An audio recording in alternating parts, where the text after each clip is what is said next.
Donc alors, hier j'étais tranquillement assis en train de regarder le match. Là je me levais, je commence à aller dormir. Je vois d'un coup ça s'arrête, flash spécial. Je dis attends, qu'est-ce qui se passe? On nous dit une fusillade. Sur le moment moi je comprends pas, je me dis qu'est-ce qui se passe encore? Dites-moi pas encore c'est les terroristes qui sont venus encore foutre la merde. Déjà il y a eu des épisodes dramatiques et eux ils sont encore là à remettre une coupe. Je dis ah non c'est pas possible. Eh ben hier il y a eu une fusillade. Une fusillade qui a fait plus de 120 morts, 250 blessés et 99 personnes qui sont entre la vie et la mort. Mais vous imaginez? Les personnes qui ont fait ça avaient des calages. Des calages. Mais ces personnes là vous êtes quoi? Vous êtes qui? Vous faites quoi? C'est une vie là. La vie c'est pas GTA, c'est pas tu tires, la personne elle a 3 vies, 2 vies. T'es pas dans Mario là c'est la vraie vérité. Tu tires sur la personne, elle est morte, c'est fini. Qu'est-ce que vous nous faites là? Ces personnes là vous êtes loin d'avoir une éducation, encore plus loin d'avoir une religion. Aucune religion ne tolère ce que vous faites. Et là maintenant c'est maintenant que je viens vraiment de réaliser ce qui se passe. Comme l'a dit Nicolas Hénin, ce qui se passe n'est pas nouveau ni même rare. La seule rareté qu'il y a c'est que ça se passe sous nos fenêtres et non dans les pays voisins. Oui c'est terrible mais dans le monde il y a pire, mais tous les jours il y a des morts, tous les jours il y a des guerres. Et c'est ça que j'ai envie de faire comprendre, c'est que là, vu que ça se passe sous notre nez, là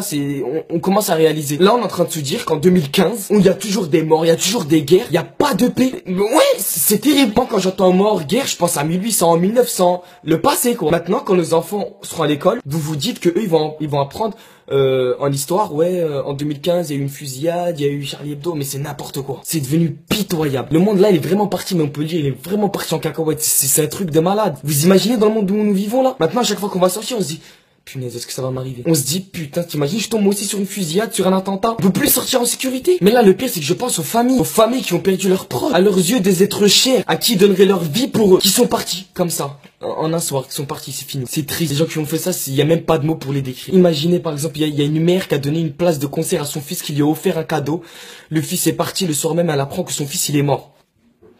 Comment tu veux que la mère réagisse? Mais elle se dit, punaise, j'ai donné la mort à mon fils. Psychologiquement, elle est foutue. Son moral, il est à zéro. Son fils, il est mort. Et les autres familles qui ont perdu des proches. Oui, il faut penser aux conséquences derrière. Vous avez tué une personne, mais il y a toute sa famille derrière. Toute sa famille prend un choc. Donc là, moi, je suis dégoûté. J'arrive même pas à y croire. Hier, j'étais comme ça, j'étais assis normal.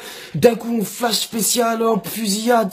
Lui est mort, les familles derrière. Mais c'est devenu n'importe quoi. Putain, moi, je suis dégoûté. J'arrive même pas à y croire.